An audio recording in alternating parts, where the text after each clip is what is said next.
I'm Jane Rudolph. I'm Father Joe Glass. Welcome to Reel to Reel. And he's usually Monsignor Meinall, but he's not here again tonight. He's still traveling around the world, but he'll be back with us next week. He's a wonderful man. He goes all over the place and he brings love no matter where he is, and we miss him. We want him back. Absolutely. Just a wonderful fellow. It's not the same without you, Monsignor, so you come back. Tonight we're going to have another good friend of ours. Father Tom Legere is going to be here. And from now until the time you see Father Tom, think about your hero, because he's going to be talking about heroes. Plus, we're going to have an opportunity to say I love you in a language that everybody would understand, even those watching in China and Japan, really. And if you are feeling down or low, you stay with us, because tonight you're going to get a 1-2 punch that's wonderful and is going to speak to everyone, no matter your age or your situation in life. We're going to hear from Father Bob Curtis, who's going to speak about the universal problem of rejection that we have all faced in our living. And then we're going to have a chance to chat with Ed Stehle, who is the founder of the Esteem program. He's going to tell us all how to improve our self-worth, our own self-esteem. Rejection, a lot of that happens in Hollywood, especially with actors and actresses. And when you think about the dream, say in the 40s, you'd go to the soda shop and you'd get discovered because a movie producer would sit next to you. It's not quite that innocent today. Not at all. Many of us are familiar in this area with the problems in New York with runaways and the great work of Covenant House and Father Bruce Ritter. Tonight we're going to take a look at Brother Phil and the great work going on out in Hollywood with an agency called Angels Flight. Every year, thousands of teenagers flee from their homes, hitting the road in a desperate search for excitement or happiness. They become God's lost tribe of runaways, hustling boldly in doorways or retreating into abandoned homes. They are prostitutes, male and female, thieves, petty and grand. They are drug users and drug pushers.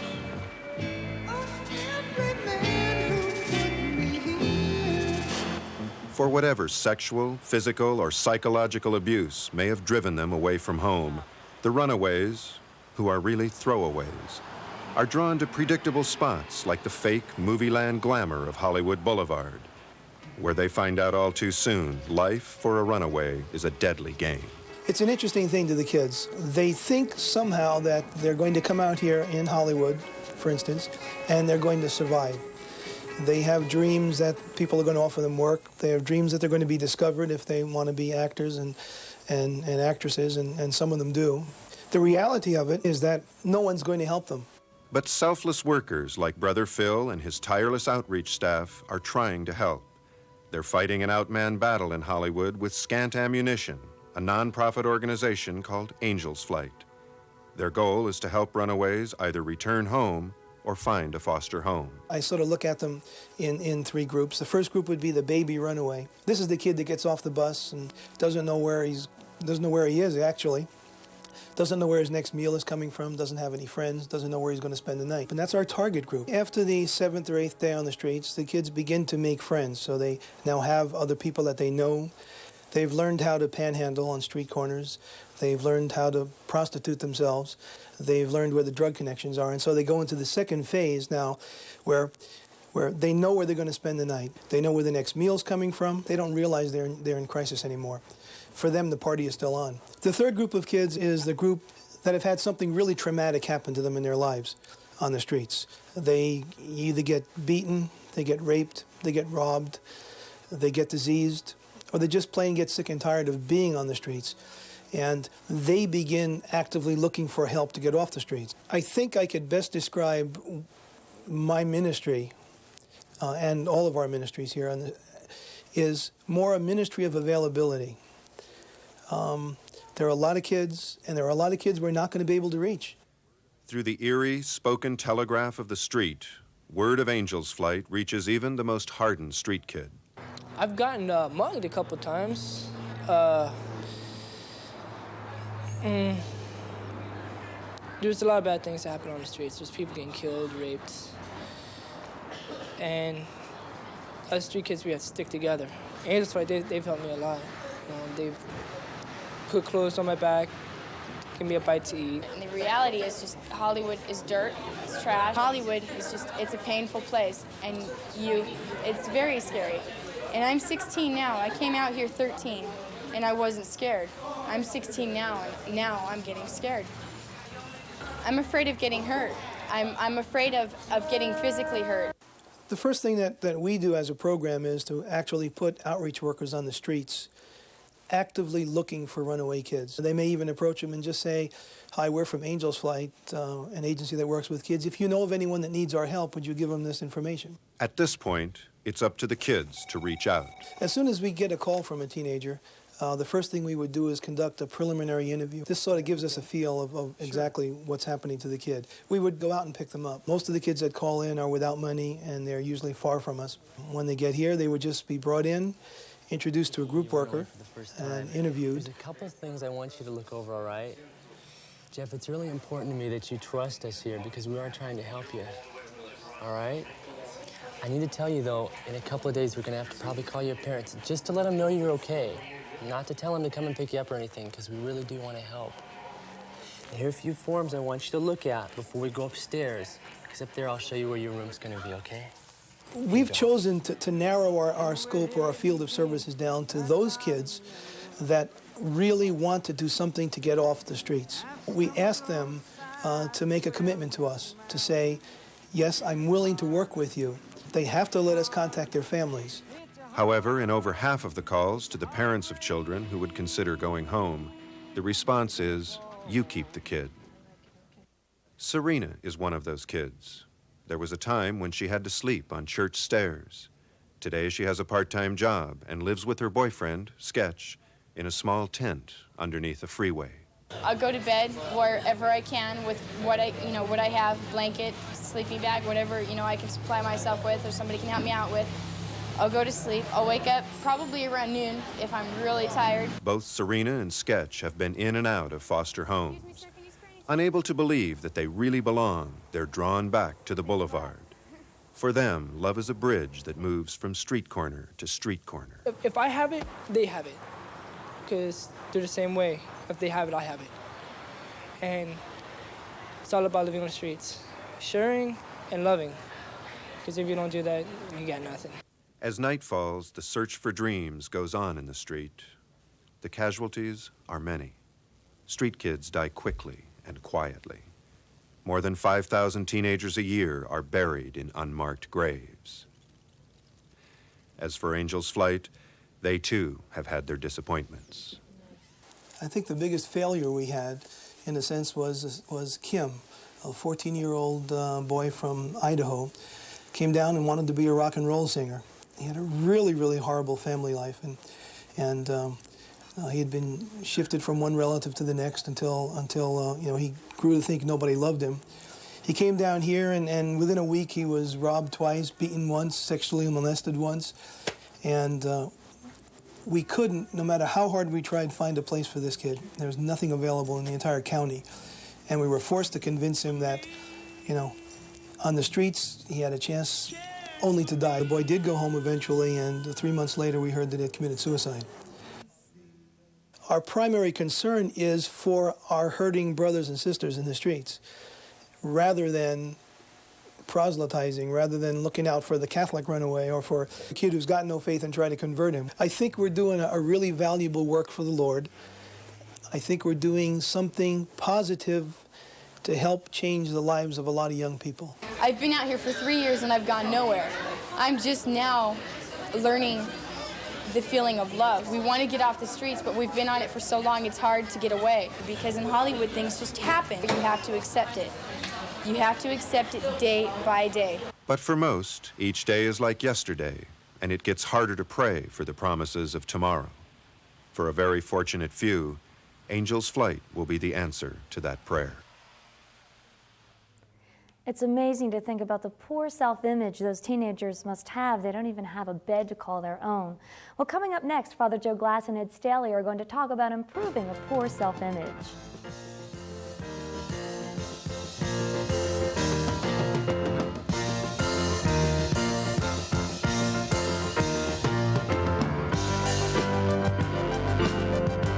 Since 1981, Reel to Reel has been proclaiming the good news by bringing you stories of Christian faith in action.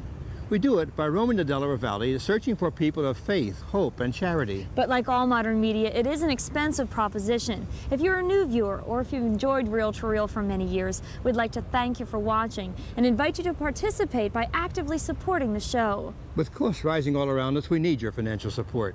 A donation of $5, $10, $20, or whatever you can send will help to keep us on the air. Send your contributions to Reel, 222 North 17th Street, room 907, Philadelphia, PA 19103. And thank you. Hello, I'm Gary Maddox. Learning to read can change your life. To get help, call the Mayor's Commission on Literacy at 686-8652. Reel to Reel salutes Catholic Schools Week, March 5th to 11th, 1989.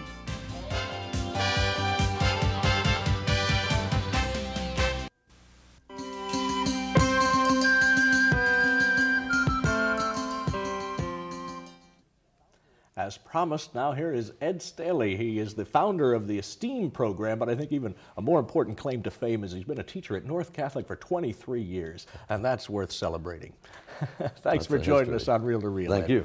23 years in the classroom. You've learned an awful lot. You've seen an awful lot of teenagers, and I want to begin by asking you, what do you feel is behind some of these alarming statistics alluded to in our first piece? Runaways, teenage suicide. What's at the heart of that? I would have to feel it's self-esteem, self-image, attitude you have about yourself. I often, when I'm speaking to people, will say that I've never seen someone run away because they were doing poorly in calculus or just failed a physics test or didn't know enough mathematics in general, and therefore they run away. It has something to do with their own sense of worth within themselves. And this discovery, this tracing these problems back to low self-worth, self-esteem, has prompted you to form the ESTEAM program. And could you tell us briefly, what is the ESTEAM program? What the ESTEAM program wants to do is to deal with the reality that self-esteem is a problem. We all know it. When you hear of a teen suicide, people will say, poor self-esteem, we've got to do something. I believe it can be done in the classroom. So the self-esteem program is trying to create a classroom environment where the student and the teacher can communicate closely enough that issues such as self-esteem can then become part of the classroom topic. Now, when you say this, you're not talking about having one period a day which is self-esteem class. You're talking about integrating this into all the other classes that go on, into biology, into English. And how would you go about doing this? Well, at North Catholic we have 5 teachers. Actually, we have 11 in our whole program, but 5 within the freshman group. And what we do is we work to create the classroom environment. One can still teach their subject matter, but you can always have bits of time, 10 minutes at the end of a class, or you can plan and schedule time. It would not be rare to decide on a Friday, I'm going to take the second half of that class, and we're going to bring up something that happened in class the week before, and we're going to discuss it from the viewpoint of what that says about our self-esteem, what was happening. So we want to have the student know that there is such a thing as self-esteem. 14 is not too young to be aware that you are making a decision about yourself right now. Perhaps we can help you to understand how to do a healthy decision. And I should say at this point that you are available to help bring this ESTEAM program to schools not only throughout the Archdiocese of Philadelphia, but also anywhere in the Delaware Valley. You have, I know, traveled to Virginia and Chicago and lots of different places. So anyone watching today, if you're interested in learning more about the ESTEAM program or how to bring it to your school, get in touch with us here at Reel to Reel, and we'll put you in touch with Ed. Now, before we end here, how does anyone know that they are perhaps on track for an ESTEAM problem? In other words, obviously if I get a runny nose and I know I'm getting a cold, how do I know that I've got the symptoms of what could be a low self-esteem problem? There are probably many. What makes them difficult to pick up is as your self-esteem lowers, you reach out to others to try and have them give it to you. You might become a person pleaser. You're doing what you can to get other people to like you rather than just falling in love with yourself. You reach out to have other people to confirm you. I think a good example is in a reading by Nathaniel Brandon. He speaks of the adult who is going to a party. He's going to be there with people he doesn't know, and all the way over his concern is, what will they think of me? Maybe an unhealthy position, too worried about their judgment. What you should be interested in is going to that party and saying to yourself, I wonder what I'm going to think of them. It's already a confirmation that I know me, I'm okay. And I trust my own judgment that I'm going to decide, are these the kind of people I want to meet? Okay. We've got 60 seconds left, and I'm going to put you on the spot. In this last minute, what would you like to get said to parents of adolescents, of teenagers? I think parents have to understand that if they are dealing with self-esteem themselves, they're probably going to pass the bad habits on to the child. So if you want to be someone who's going to be encouraging to your teenagers' sense of self-esteem, it'd be good to start considering and examining your own. The parent can play a very good role model in being a high self-esteem model for the Ed, I thank you for being here, and I thank you for sharing your expertise with so many students over the years at North. And speaking of role models, Jane, back to you, my hero. Oh, thank you so much, Father. Speaking of heroes, they're larger than life, aren't they? So obviously they're never going to suffer from a self-esteem problem, perhaps. Father Tom Legere, making him a doctor, and I'm Father's hero. Father Tom Legere is coming up next, and he's going to put these heroes into perspective. Greetings in the Lord. Dr. Joseph Campbell, the foremost mythologist of our times, points out that all heroes go through a similar journey. First of all, there is the challenge. Someone throws down the gauntlet to the hero. Number two, there's a period of separation when the hero withdraws and tries to mobilize his or her resources. Number three, the hero is faced with self-doubt. He or she has to face their own inner demons, and they wonder whether or not they will be equal to the task at hand. Number four, the hero enters into mortal combat. Here, everything is on the line, and perhaps the hero will lose. The whole kingdom waits to see the results. And finally, there is the taming of the adversary. The hero wins, and the whole kingdom rejoices. Now, an example of such a hero would be heavyweight champion Mike Tyson. Number one, someone throws down the gauntlet to him. That person is even called the challenger. Number two, Mike Tyson then withdraws to training camp and enters upon a Spartan regime of training. Number three, Mike has to ask himself, maybe this will be the time when someone just gets that punch in there and I'm going to be dethroned. Number four, he steps into the ring. This is the period of mortal combat. And even though he's well-trained and well-prepared, anything can happen. And the whole world waits to see the result. And finally, he wins by either outpointing or knocking out his opponent. Now, in the United States, it seems as if our main heroes are our sports figures. We have made them into gods almost. When you look at things like the World Series or the Super Bowl, the symbolism involved in things like that is almost as elaborate as the symbolism and pageantry of a lot of our churches and synagogues. Now, I have nothing at all against sports. I've played sports in my time, and I love sports. However, there are other things that are more important. Heroes of the mind and heroes of the human spirit. Now, we grudgingly acknowledge such heroes. We look at people like our NASA scientists and our spiritual heroes like Mother Teresa. But for the most part, in our society, we're still hung up with holding up our sports figures as our national heroes. Now, maybe as we mature as a society, we will come to the realization that what happens in the mind and heart is a lot more important than what happens on a playing field or in a boxing ring.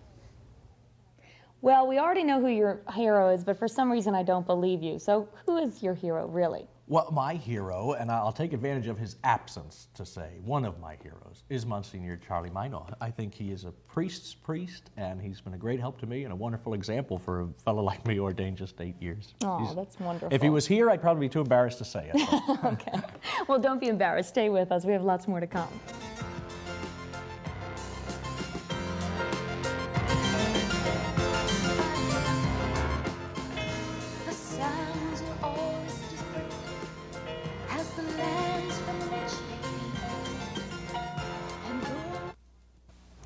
A long time ago, I had an abortion. At the time, I thought it was the only answer, the only solution. Then I woke up one morning with this incredible emptiness, and I started to cry, and I couldn't stop. You see, I never really dealt with the reality of my loss. Project Rachel helped me to realize God's love for me and allowed me to find forgiveness in His church and in myself. If you need help, call Project Rachel at 609-546-8945.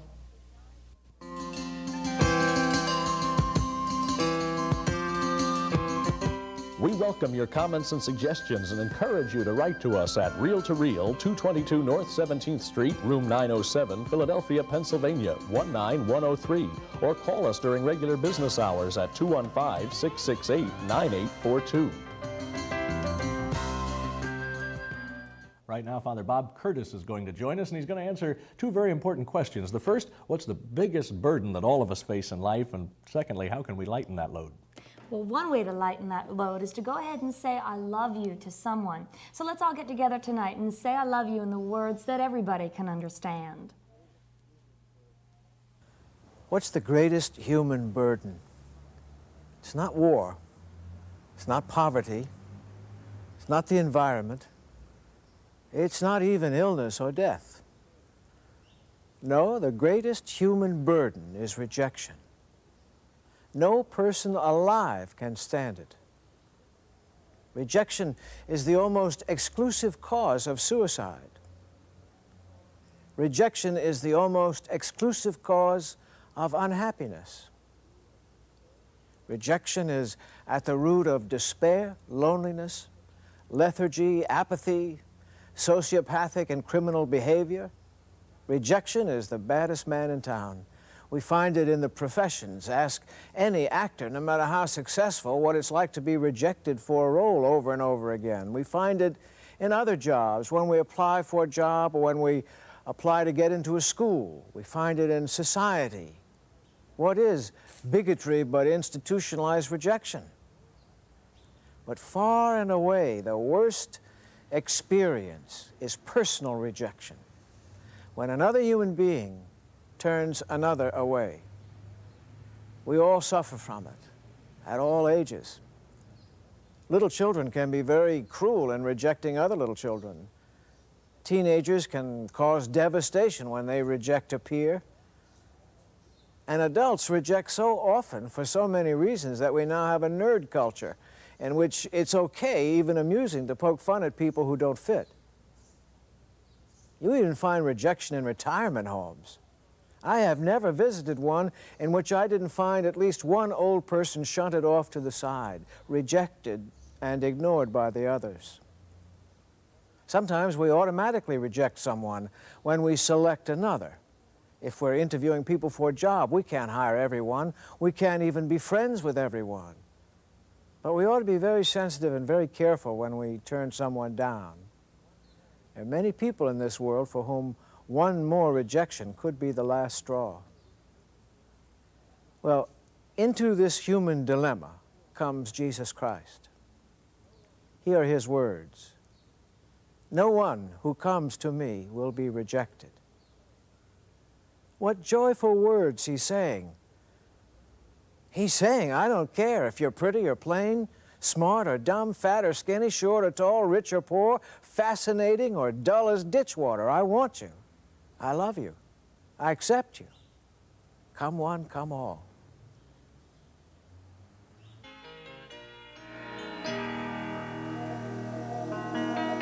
Je t'aime, te amo, jag till jag blir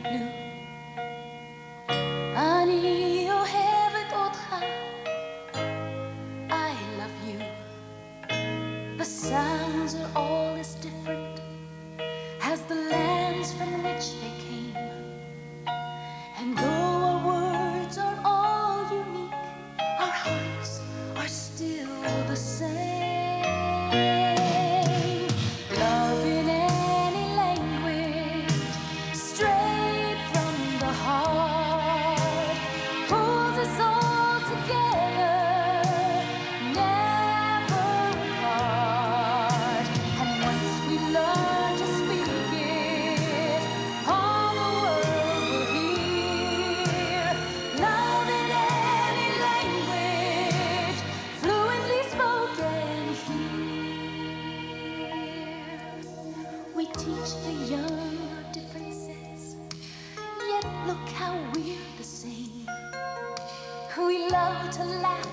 dream our dreams. We know the sting of pain. From Leningrad to Lexington, the farmer loves his land. And daddies all get misty-eyed to give their daughters hand. Oh, maybe when we realize how much there is to share, we'll find too much in common to pretend it isn't there. Love in any language, straight from the heart, pulls us all together, never apart. And once we learn to speak it, all the world will hear. Love in any language, fluently spoken here. Though the rhetoric of government may keep us worlds apart, there's no misinterpreting the language of the heart.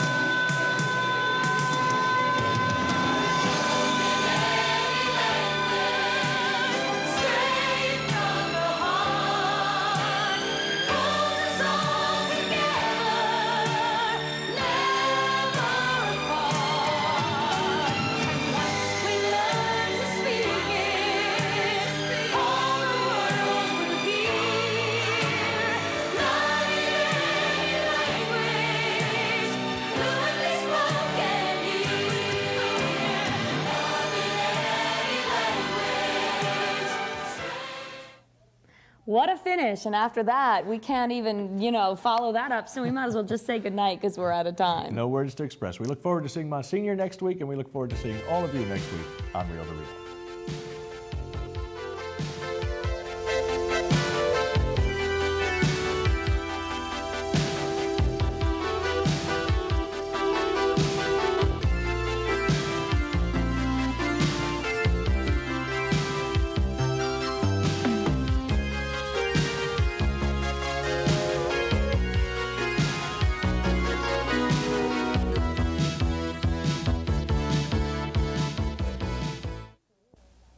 Travel arrangements for Reel to Reel by Atkinson and Mullen Travel of Media, PA. Phone area 215-359-5980.